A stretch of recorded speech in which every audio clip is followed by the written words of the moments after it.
This is episode 9 of 12 episodes that My Business Outlaw Social has pulled together to support business owners, business leaders, marketing managers, I guess through this crisis, and to equip them with knowledge and learning opportunities for areas of marketing and business development that they might have previously not really focused on.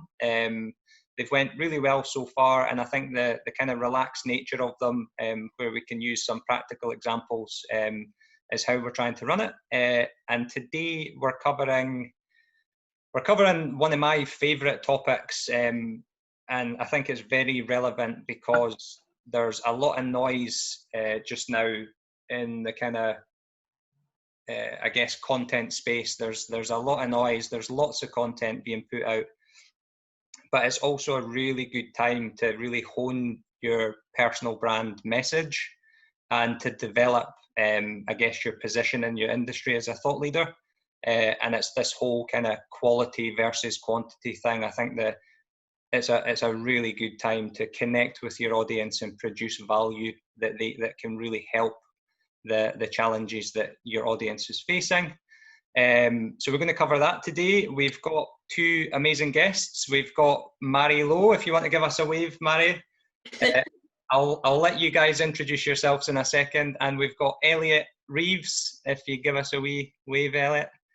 I think the award for the best Zoom background, natural background, goes to Elliot. So I guess just before we delve in, I'm going to open up the floor to Elliot and Mairi, and if you guys can just give us a little bit of an introduction to who you are, and I guess just why personal brand is relevant to you, and also where people can find you. So just a bit of context on what you're up to and where people can find you. Mairi, do you want to go first? Yeah, sure. Thanks everyone for joining. So my name is Mairi Lowe. I brand myself as a socially conscious marketer and digital creator. I'm currently studying for my Masters in Social Innovation at Glasgow Caledonian University. And last year I graduated from Fashion Management. So really for me, a personal brand has become important in the kind of past year as I've kind of graduated and I'm kind of figuring out where I want to go next. And part of that is, kind of being a thought leader in your industry. So I've really been taking this last year to hone in on what is important to me and the direction I want to go into. And my personal brand has really helped with that, and like making connections and helping myself to figure out what is most important to me. So I'm looking forward to the conversation today. I'm mainly on Instagram at Mairi Lowe. You can also connect with me on LinkedIn, and my website is mairilowe.com, which is being relaunched very soon, hopefully this week. So that's me. Thanks, Mairi. Elliot? Yeah, that was actually a great intro, Mairi. It's funny, I was thinking because Lee, thank you firstly for having me here. You outlined all these amazing things that were going to be covered in the session today, and it was only when I realized that I was going to be doing it that I was like, oops, okay. So, no, it's great to have everyone here.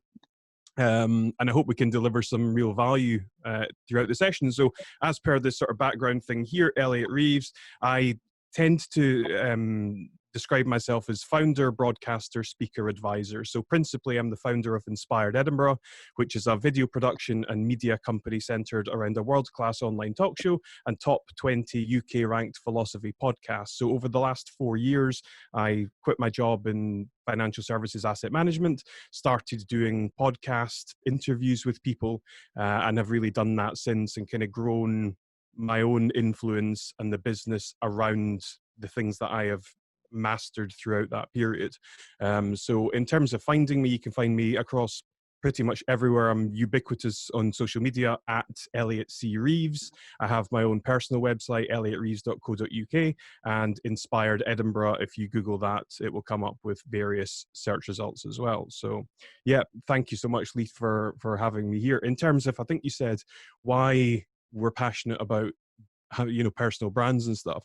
It's something that I have to say, sort of studied at length over, the time that I've been doing this stuff. One of the earliest interviews that I ever did actually was with Mark Beaumont, and it was a piece of advice that he gave to me that stuck with me And I think it's actually fantastic advice. And I said, what's the best piece of advice you've ever received? And he said, become somebody that gets paid for who you are, not what you do. And that the ethos of kind of making yourself, you are the brand. Michael Jordan famously said, I'm not a businessman, I'm a businessman. You know? So these are just some of the reasons, but we'll get into it. And yeah, again, it's great to be joining you. Absolutely, pleasure to have you both on. I think there's going to be, you're right though, I think we're going to struggle to cram all the value into this 1 hour call. So what we don't cover, we'll try our best to send out in the follow-up email as well. But I think let's get into it. And before I'm going to ask Elliot and Mairi to really just give us an insight into why they think personal brand is important, particularly now in the current climate. But before we do so, I'd like to ask everyone on the call to go to the chat box and just give us your perception of what personal brand is. So if you can just, have a stab at what personal brand is to you, it would be quite nice to see those comments in the chat box. Put you all on the spot. No right or wrong answers here.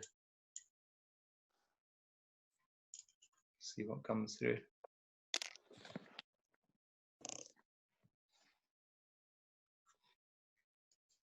Give you a second. So got thought leadership from Ian. Personal brand is how you want to be perceived, the work you do, the values you hold. Great stuff, Martin.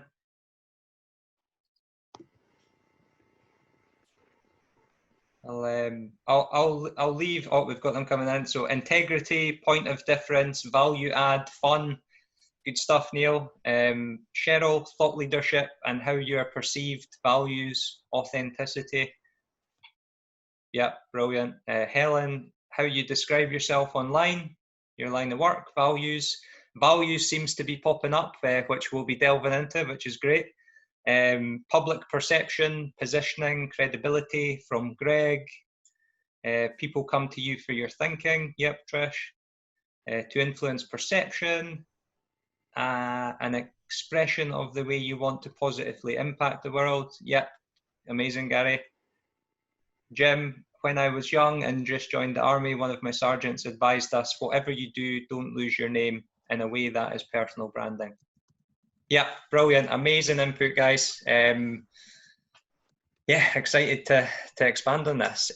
So I'm going to pass over to Mairi and Elliot. If you can just frame why you think personal brand is important. Happy for either of you to go first. I'm happy. I don't mind starting, Mairi. It's up to you. You go for it. Yeah. So I've done a bit of research based on the topics that you had outlined, Lee. So a very literal definition is a personal brand is someone who markets themselves and what they do as their brand. Their knowledge and expertise is their product, and they're able to charge money for it. Now, to me, a more simplistic might be, when somebody searches your name in Google, what does it say about you? Who are you? What is your body of work? What do you represent? And then under that, obviously, all the things that a lot of people have described within the chat area are things like your own personal values, the line of work that you do. A couple other things that I had down were your brand comes down to, no, hold on a second, demonstrating your value is important because others will make decisions based on their perception of your value to them or in helping achieve their outcomes. So ultimately, people already have some idea as to who you are and what you do, but it's, in my opinion, it's better for you to define that because then you're the one that's creating the narrative. Mairi? Absolutely. Yeah, I agree with that, definitely. I think for me, a big focus on it is the part about communication. So it isn't just what you do, but it's how you communicate that and what you are communicating, and particularly who you want to communicate that to, and what is the best way to get that across to them, like what platforms are they using and how will they perceive that. So it is all about perception and who you're wanting to get that message across to. And as well with credibility, it's like you said, kind of you're the one in control, so you're getting to define how you put yourself out there, and it's how you prove to other people that you do know what you're talking about.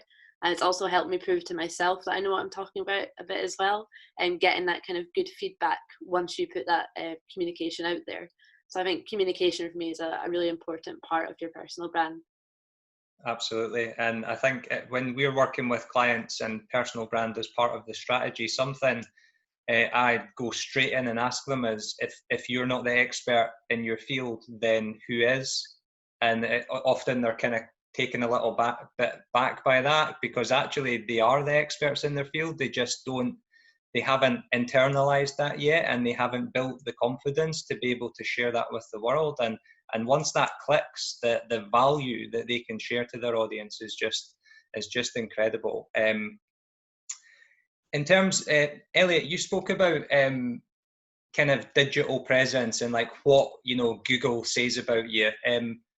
Can I just ask, and this is open to both of you, how could people start to do an audit of their online presence? Like, is there any tools or strategies that you would, maybe Elliot, when you're working with a client, for example, where would you do an audit of a digital presence, and what would you be looking for?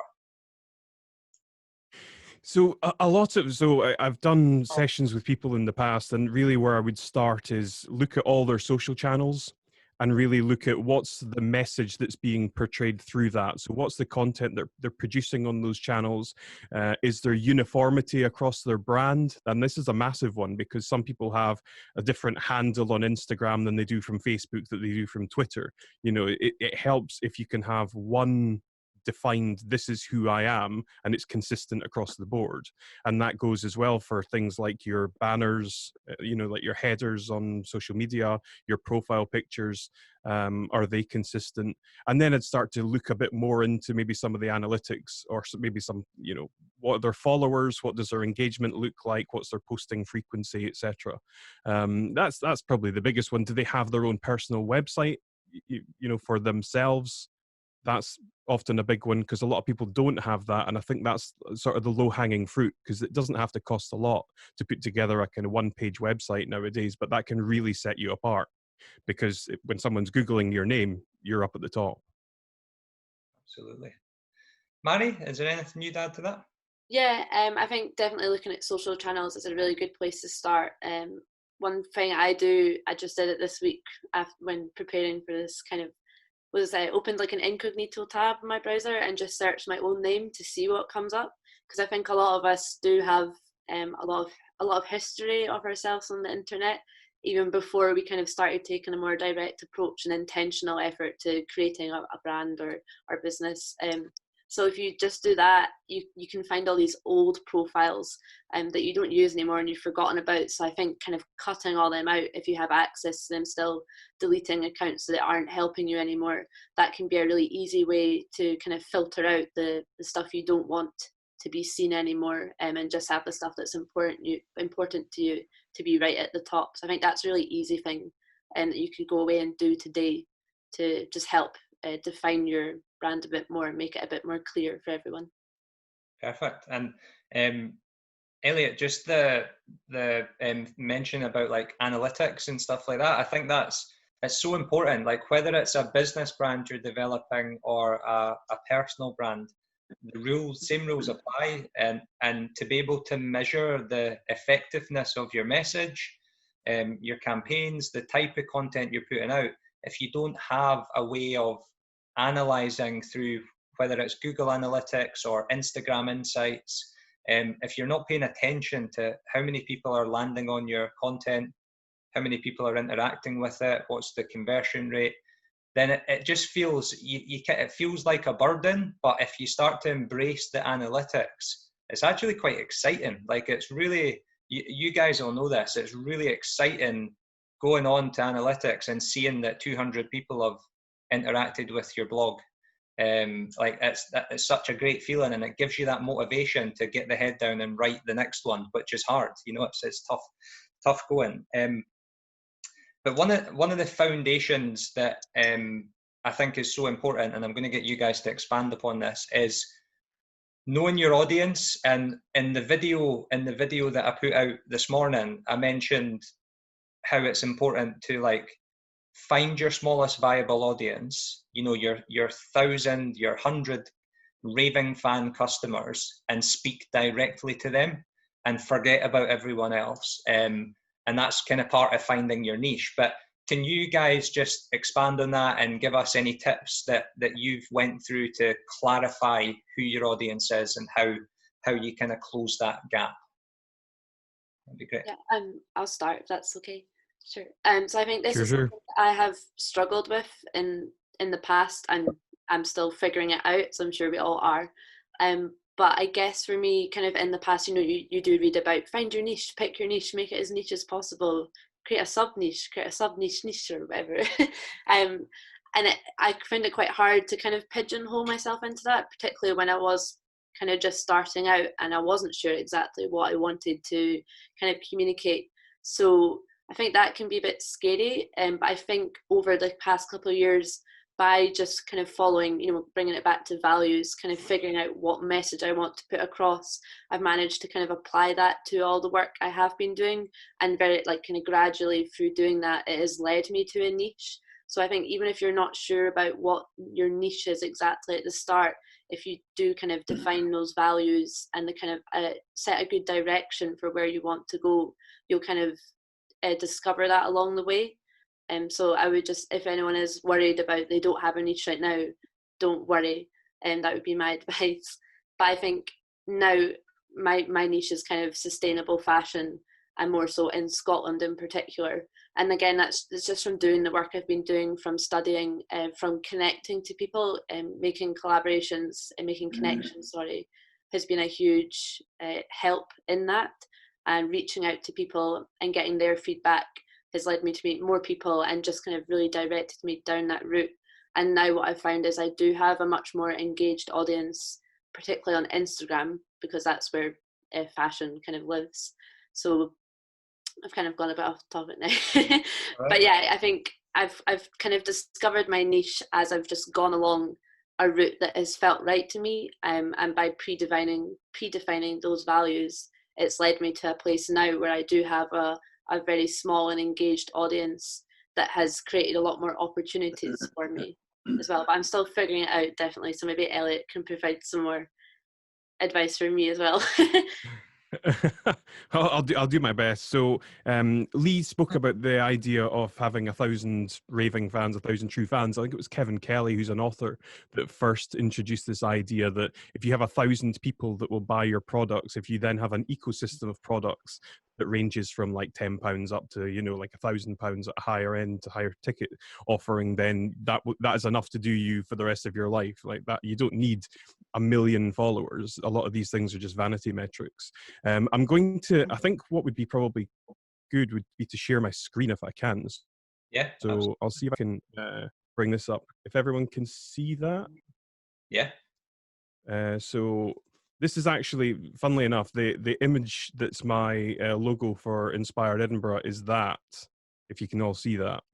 And it's a Japanese principle called ikigai.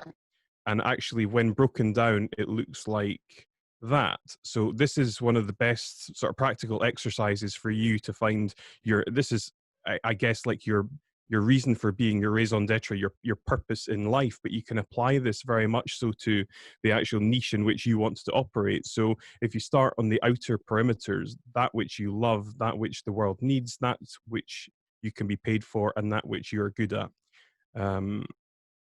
There's other models of this, one called The Hedgehog by Jim Collins and a book called Good to Great, where he has, I think it's this one might be missing, The World Needs, because in all honesty, it's probably less important from a business or brand perspective, but this is a great place to start. And so for some people, it might be more defined than others, but using that as a basis to find out, you know, where your sort of passions and strengths lie is a really, really good way of doing it. Awesome. I'll see if I can unshare my screen now. Stop share. Okay, back. I've got like just general questions that I think would be really beneficial for people to ruminate on that might help as well. So what are you known for? What are your values? Who do you want to serve? What's important to them? Why do they what do they listen to for advice? How old are they?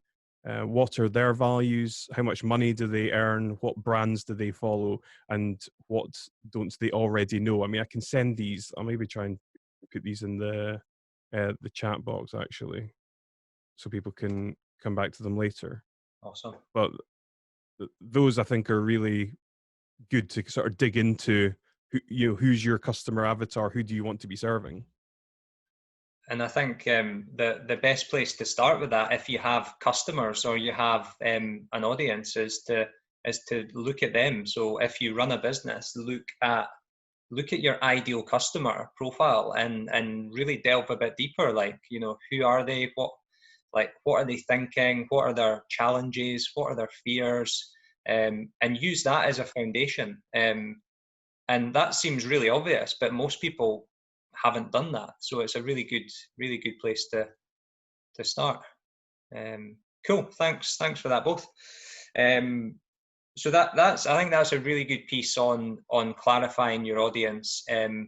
What generally comes after that is, and it falls into the audience profiling, but what channels and mediums you should use to reach your audience will be different for individuals and will be different for different sectors and businesses. But I think before I open up this question to you guys, it would be good to see in the comments what channels people are using to communicate to their audience, if they are. If you could just drop some comments, whether it's LinkedIn, whether it's visual media, video, blogs, be quite nice to hear from you guys what you are using just now. I did mean to do polls, but I ran out of time to have the polls ready, so I think good old chat box will have to be the one. So LinkedIn, Instagram, blogs. Still scared of video. We'll get you there, Cheryl. We'll get you there. Twitter, LinkedIn, Facebook. Just keep the comments coming in, guys. But I'll pass that question over to Elliot and Mairi. Be good to get your insights on channel selection and whether it's better to focus on one or go for the whole omnipresence angle. That would be quite nice to hear your opinions. I guess for channel selection, this is one I've considered in the past years of kind of been preparing to rebrand. I think in the past I have had presence on all the channels, but I think personally, if you're just one person, this can be a mistake because realistically we don't all have time to commit to all these channels and make them as effective as they could be. If you have a business with a team of people behind it, that's a lot different. And there are a lot of kind of bigger influencers out there or speakers who have a personal brand. And I think people don't realize they have a team behind them who are, controlling all these channels. So if it is just you or you and another person, I would recommend picking not just one, but a couple or a few channels that are achievable for you and that you can consistently look after. I think consistency is really important, even if that is posting once a week or once a month, but as long as you can decide on a strategy that you will be able to be consistent with, I think that is most important. And also when you are selecting which of those channels, looking into where your audience will be, that is the most important. It's not just the one that you prefer, it's the one that people will engage with in the best way. So I think that's probably the most important tips I could say. And one thing for video, and I know Cheryl said she doesn't feel confident. I think now hopefully people will be starting to get a bit more confident with video. Now we've kind of had to move to, just even Zoom, even if you're just showing your face. And I think a good thing to remember is that none of us are experts in this really, unless you are a videographer. But most of us aren't experts, and we understand that people are just figuring this out, especially right now. So I would just say try it, and you can rewatch it or get a friend to watch it. It's probably better. It's a bit cringy watching yourself back. But even if you don't like it, you can always delete it and try again. So I would just recommend trying video out because it is a good engaging way to communicate that people want to see right now, particularly when we're stuck at home. Absolutely. Elliot, can I just jump in very quickly? I think There's a bit of a culture thing here just now with you know, like people like Gary Vee saying that you should be producing, you know, 100 pieces of content a day. There's a lot of that out there just now, and we definitely promote reusing and repurposing content wherever possible. But I think that creates a culture of noise, and noise doesn't speak to anyone. So there's a whole quality versus quantity thing here that's super critical. It's much more valuable for you to create a piece of content that adds tremendous value and is evergreen and will last the test of time to your audience than posting 50 tweets. Like it's just weighing up what's important and balancing your time. And as Mairi said, this is a long game. You've got to have sustainability. You can't burn out. You can't just put posts out for, oh, Gary, can you hear me? Yeah. Ah, cool. I thought you were like, stop. No. I was just saying once you've finished what you're speaking, I've got a point to add to that, but keep going, please. No worries. Yeah. So I think just consistency and sustainability. You've got to have this staying power to really connect with your audience over a long period of time. But chip in, Gary. Chip in with a question. Yeah, sorry for interrupting your flow there. I was trying to do that thing from the school classroom there and just be polite and just wait till I was invited. Yeah, I agree with everything you've said there, Liam. One of the things that I feel quite strongly about is that we're evolving into a new world where we're trying to move away from the old ways of doing things. And for me, the old ways of doing things are the intense over communication where people are out there every day banging stuff out. And so your point about guys like Gary Vee, who does a lot of good stuff, but he's an intense guy.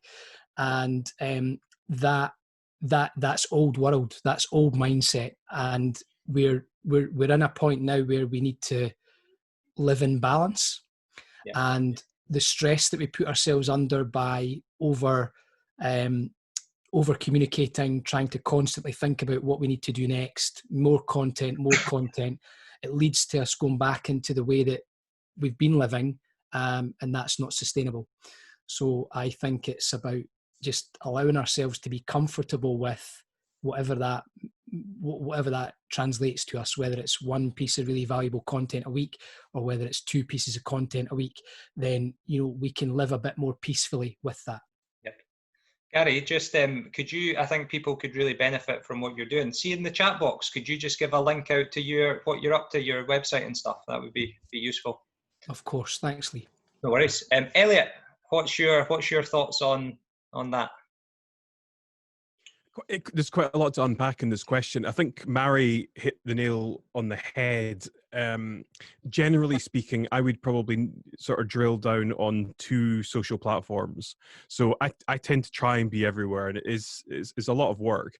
I don't actually tend to schedule a lot of content myself, but I think there is value in people potentially exploring things like Meet Edgar, Hootsuite, Buffer type platforms that you can, and there's apps for Instagram now. There's kind of you can find everything if you search hard enough.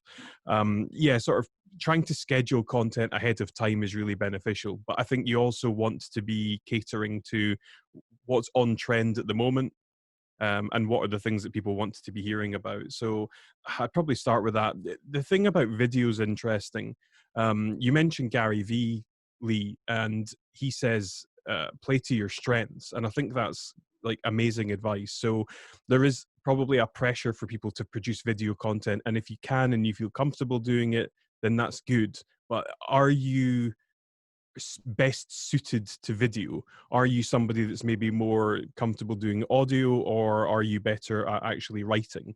And then I would stick to those. So for example, I personally love video as a format. I'm comfortable, I would say, doing video stuff. I produce video for other people. I've been on video, hundreds of hours over the last few years, so it doesn't bother me. I probably prefer this to actually writing. I don't produce much in the way of written content. So I would say, look at yourself. What are your strengths? Play to them. In terms of platforms that you're on, maybe ask yourself why you're on those platforms. I think everyone here is probably on LinkedIn and probably should be on LinkedIn. A lot of people probably found this through LinkedIn, but yeah, understanding the platform, who's there, and what you're trying to achieve is really important as well. I think I probably had other stuff, but that's fine. We'll cap it at that for just now. Yeah, Lee, can I say something? Michael here. Yeah, absolutely. Hi, Michael. Excuse, my video on my computer is in the blink at the moment.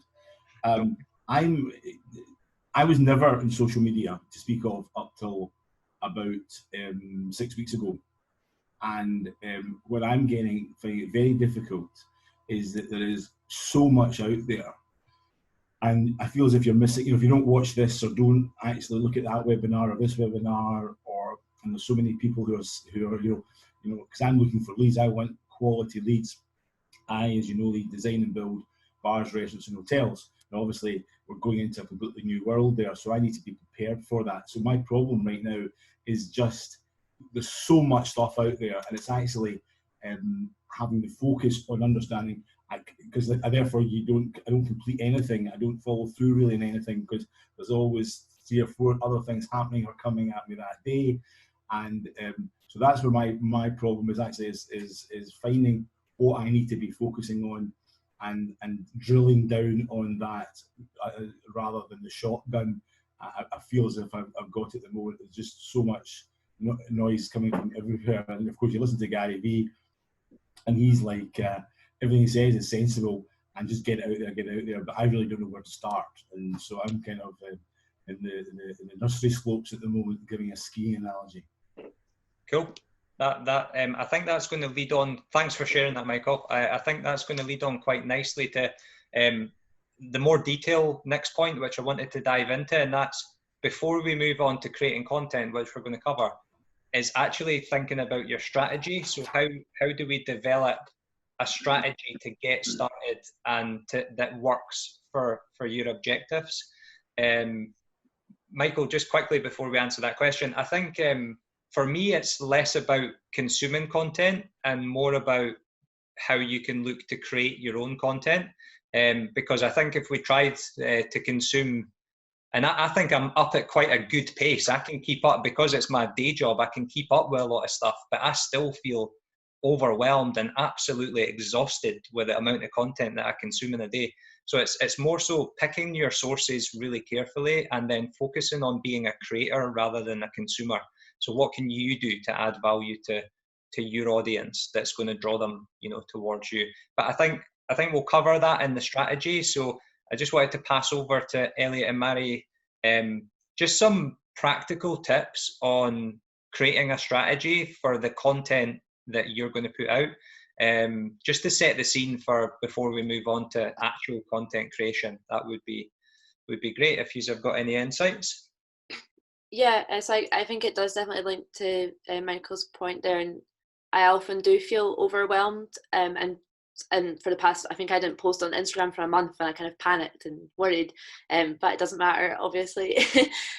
So I think what you said there, kind of being selective is really important. No, you can't consume all the content, and we wouldn't want to. We don't want to spend our whole day sitting at a screen watching people. But if you can put out a piece of content that helps even one person, then that's a good thing. So that kind of reduces the overwhelm and stress for me. And linked to that, when I add that, links to my strategies. So for me, the biggest or the most helpful thing, I think, is having content pillars. So having for me it's 3 pillars. Not sure exactly the best way to describe them, but just the types of content I want to put out there, and that is driven by my values and motivations. So my content pillars are sustainable fashion, social impact, and personal growth. And so whenever I am planning on what content I can put out there, firstly, I think which of those pillars am I going to be addressing with this piece of content, and then also what problem am I trying to solve for people, even if I can't provide them with a total answer, because if I knew the answer I would be really raking it in, I guess. But just focusing on one specific point, what do people need right now, what are they looking for, and how can I address that through the kind of one of those pillars. I hope that makes sense. Yeah, absolutely. Yeah, I think pillars are super important. And I like to refer to pillars. Wait a second, is Elliot rejoining? 2 secs, I'm just going to let Elliot back in. Just bear with me, I think he's froze. 2 secs, guys.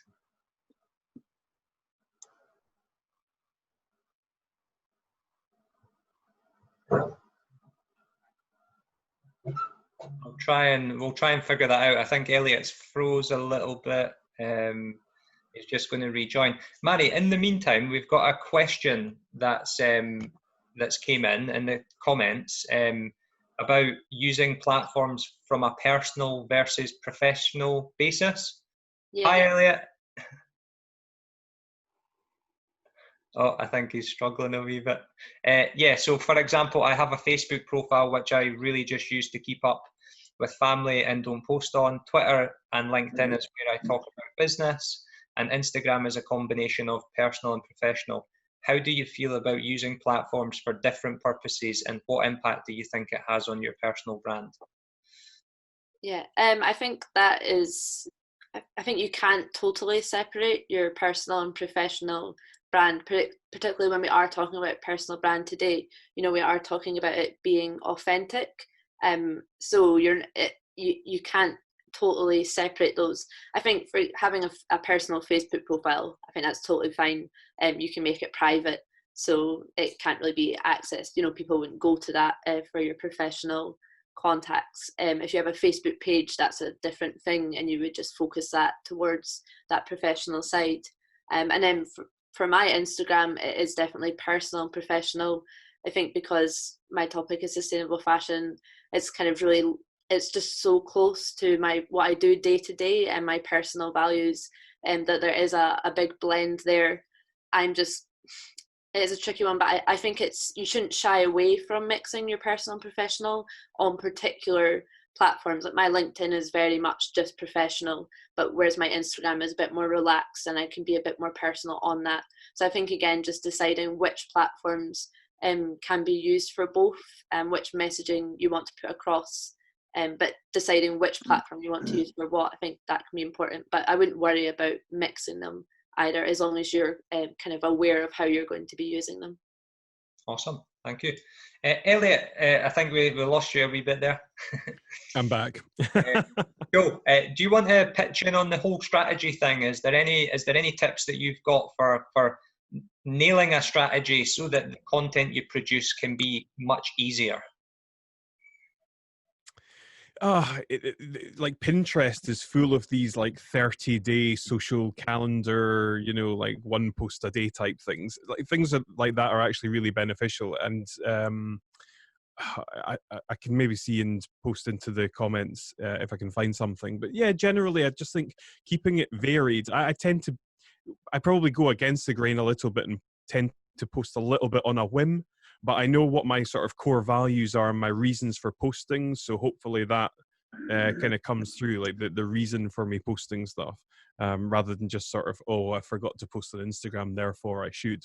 There was something that that came up a minute ago that made me think of something about posting. I think posting on, as in terms of the different platforms, yeah, I think that who you are needs to flex a little bit, because on LinkedIn it is a much more professional place, whereas Instagram is far more relaxed. But definitely, I think, and the word maybe gets a bit overused nowadays, but authenticity. So I think the more you that you can be, the more magnetic you are, and that really comes through. So absolutely. Yeah, and I think, but yeah, strategy-wise,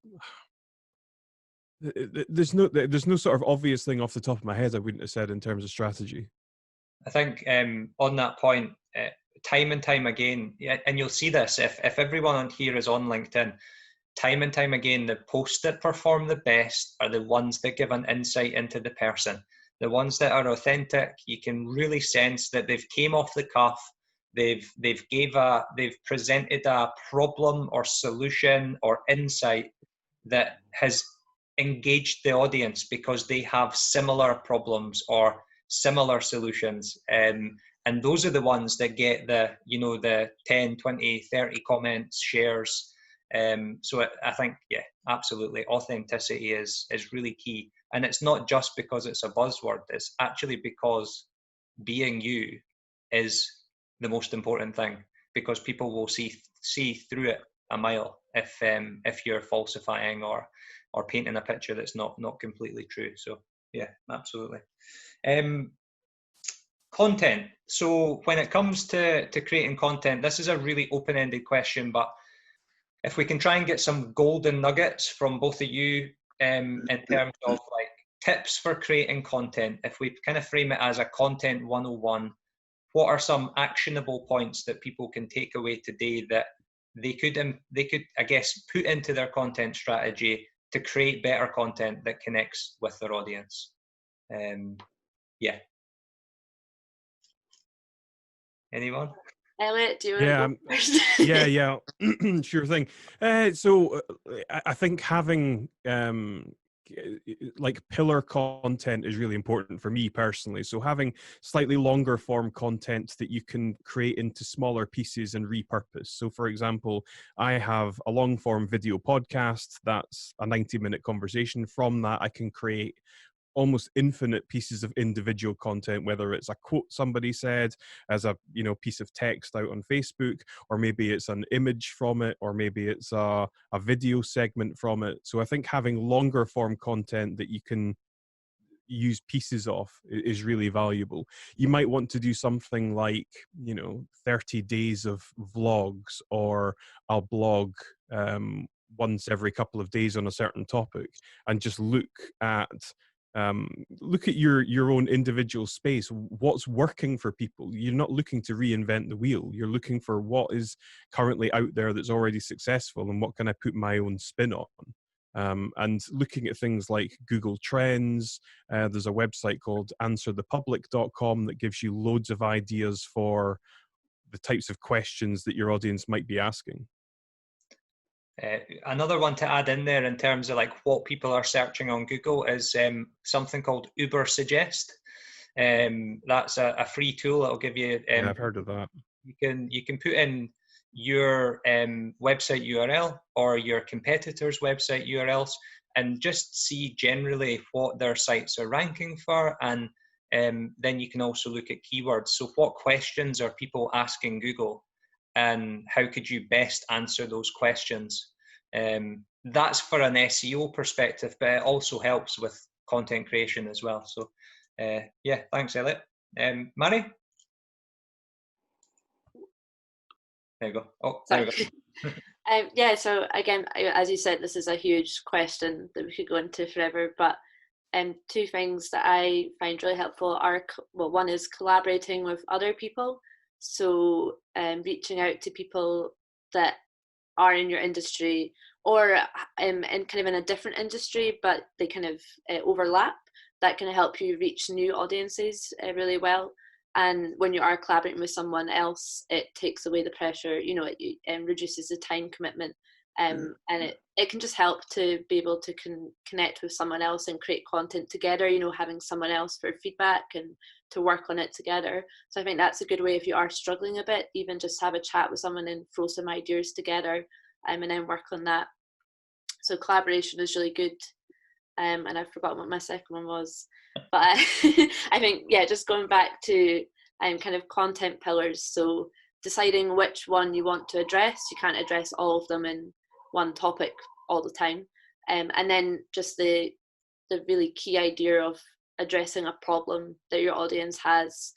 So what is something they're struggling with at the moment, and using the tools that we've mentioned, such as Google Trends and Uber Suggest, can help you figure out what people are asking and what they're wondering.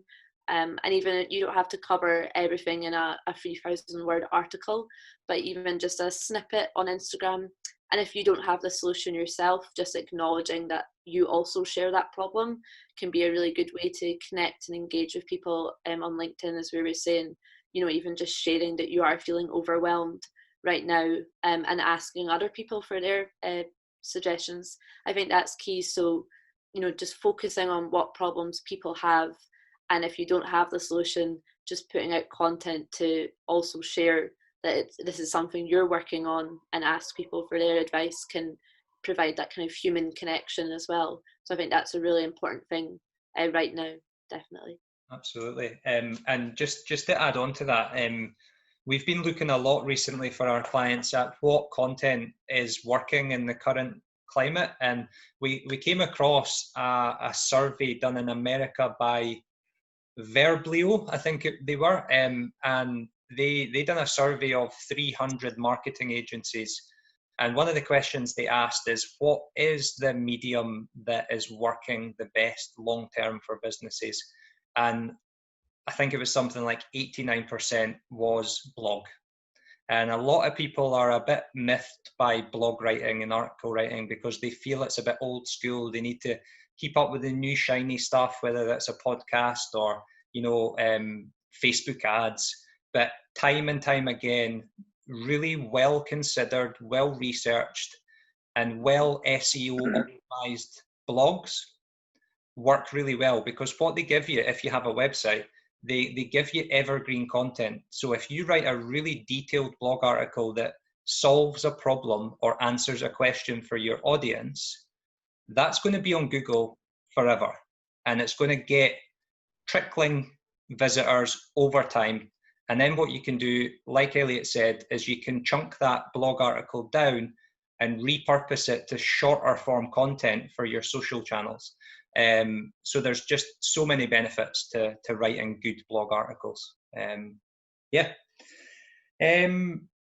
We've got a question which relates to our kind of next point, which is about how to grow your reach. So how do you get your message? Once you've got your content pillars and your strategy, how do you actually reach more people? And the question was from Haley. So it was, in terms of LinkedIn, do you only connect with people you know, or do you also connect with people you want to connect within your industry, but maybe haven't met, have heard conflicting advice? So there's lots of opinion going on around on this in terms of outreach, and does it need to be natural? Like, can I reach out to people unsolicited? I've got an opinion, but I'm going to pass it to Elliot and Mairi to get your guys' input on that first. Elliot, do you want to go?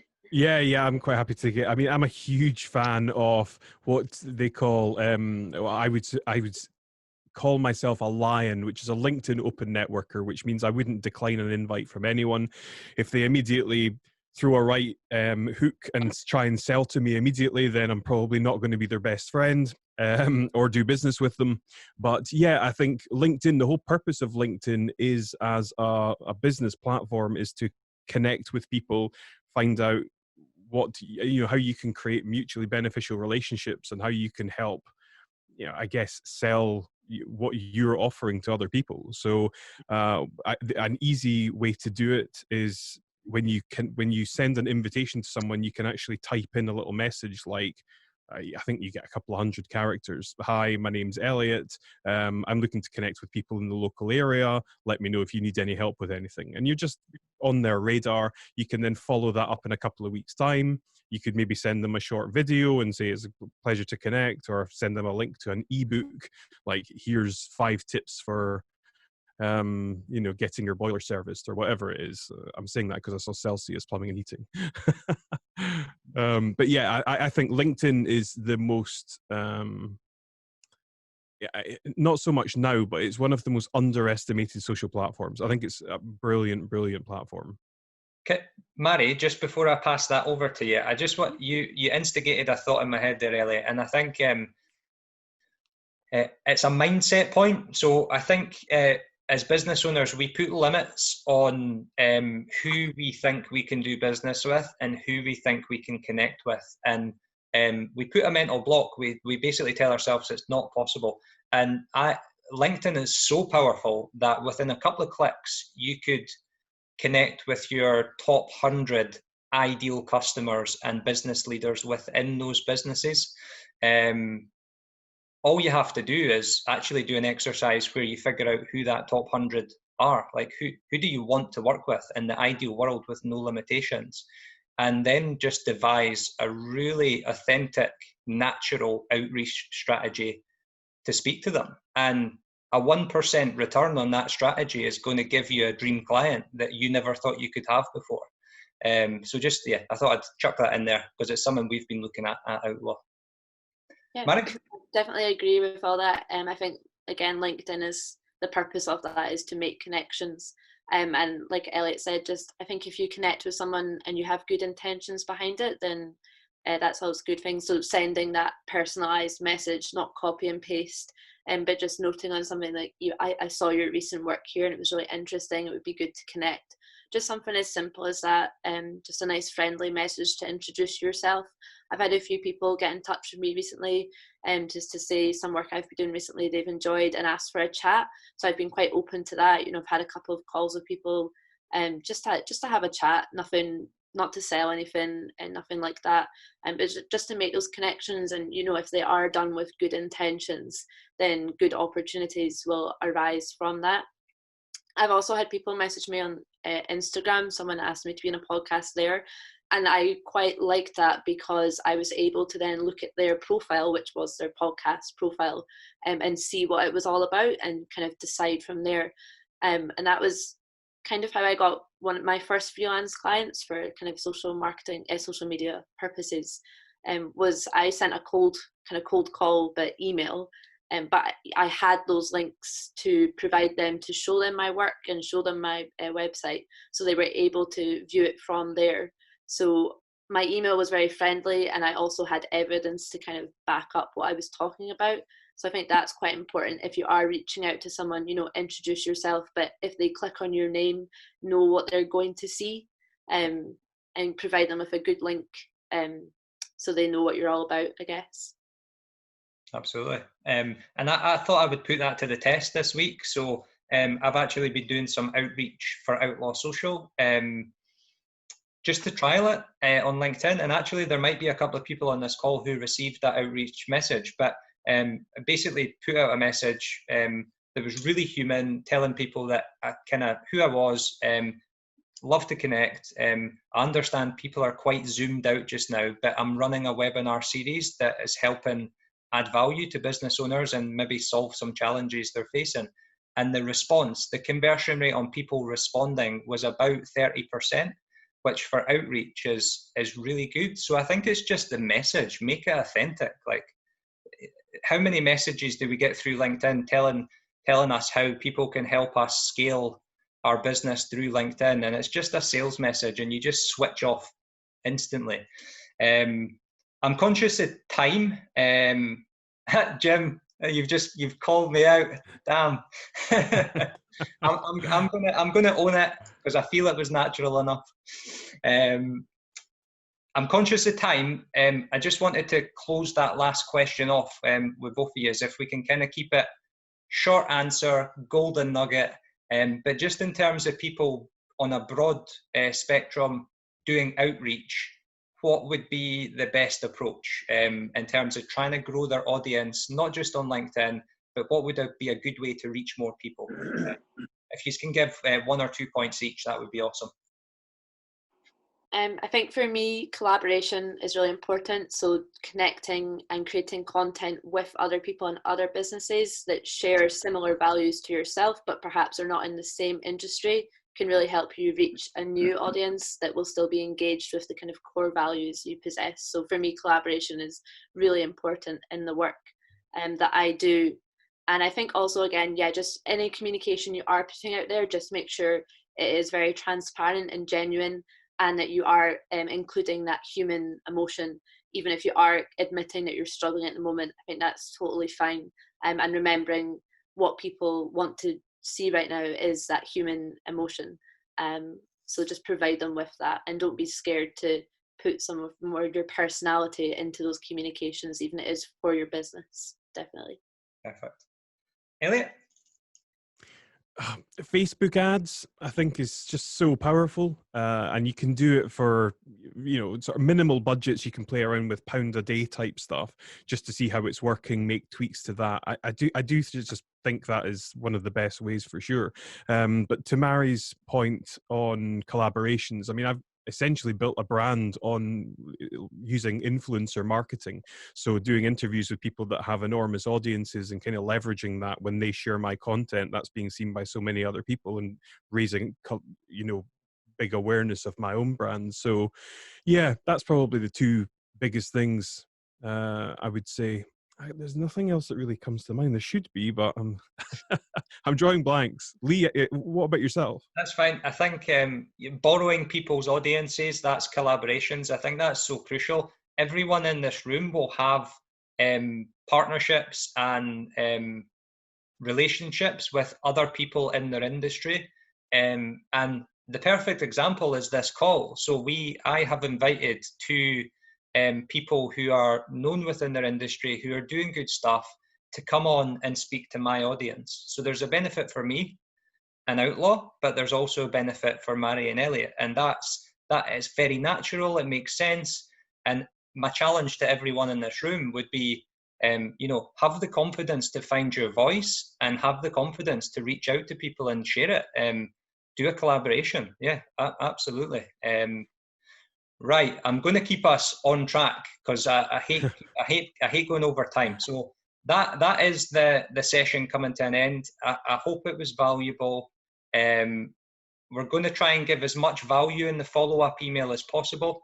And just before I open up to any questions, people can feel free to leave. But if you've got some questions, unmute yourself and ask us. I'm just going to tee up the next session. So on Thursday, we have Nick Cole from Float, the cash flow app. He's the chief. I'm trying to think what his title is. I can't remember. I think he's CMO, Chief Marketing Officer, I think. There we go. Yep. Oh, no, sorry. Chief Commercial Officer. There we go. He's coming on to speak about customer retention.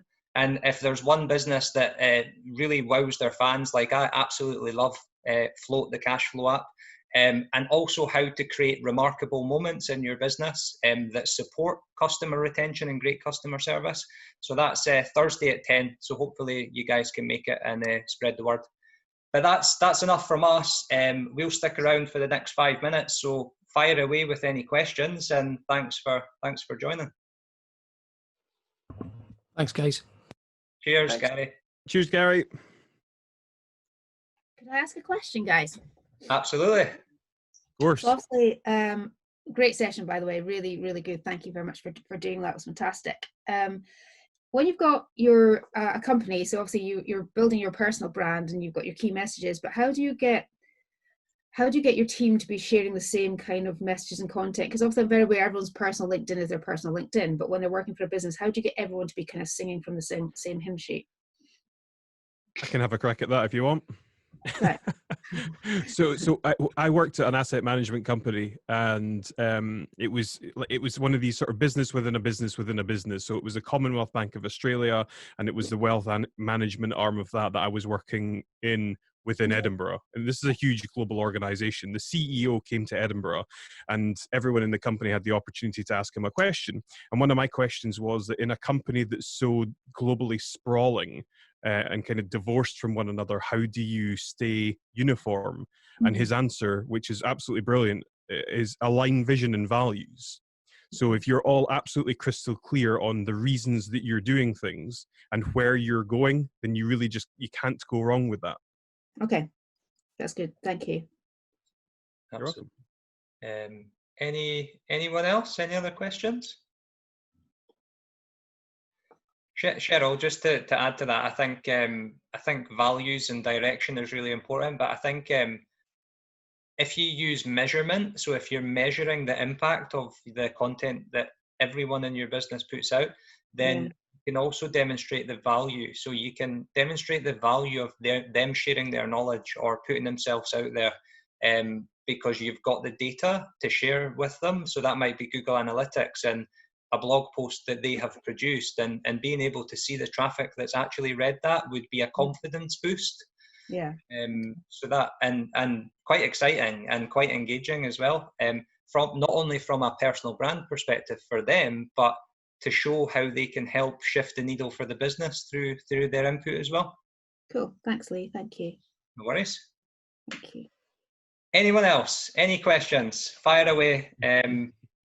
If not, we'll come to a close. Thank you. Bye. Gotta go. Cheers, Neil. Perfect. Thank you very much, guys. Really, really great. No worries. Sorry, Thank I got a question about consistency with like particular regard to startups. See, when you're launching your business, do you think that's when you should start the consistency? Or do you think within the first couple of weeks, you should just be firing at the post, get as much traction as you can? Or is it like better just to keep to that one kind of, you know, if you're doing 2 posts a week, you just do 2 posts a week from the very start and then just keep it going? I think I would say either is okay, but as long as you've thought about it beforehand. So if you have planned that for the first week or two you will have a piece of content out every day, that's fine. And then you would, you know, maybe slow down to 2 a week. But I would make sure you thought about that and planned for it, so that, you know, it's a difference between being consistent with a plan. If you have a big campaign, you probably are going to be posting more and putting different and more content out there, yeah. And that's fine if it has a purpose. So just make sure you're thinking about why you would be doing that.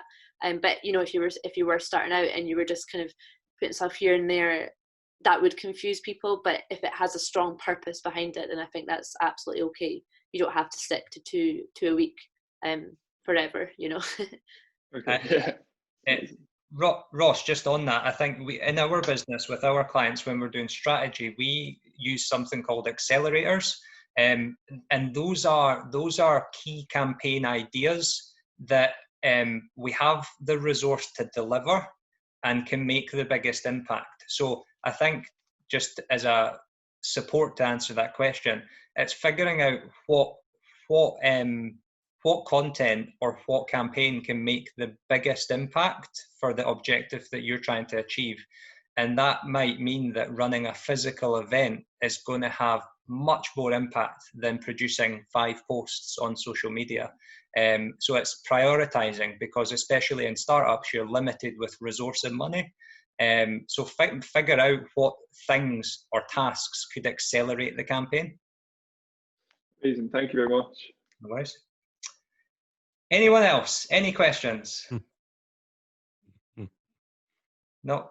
I think in that case we'll bring it to a close. And thanks for attending, everyone. Thank you, Elliot. Thank you, Mairi. We'll include your follow-up, your contact details in the follow-up email so that people can get in touch. Cool. Thanks. Awesome. Right. Thanks for having me, Lee. It's been great. Pleasure. Have a great one, everyone. Thanks. Bye. Cheers. Bye, folks.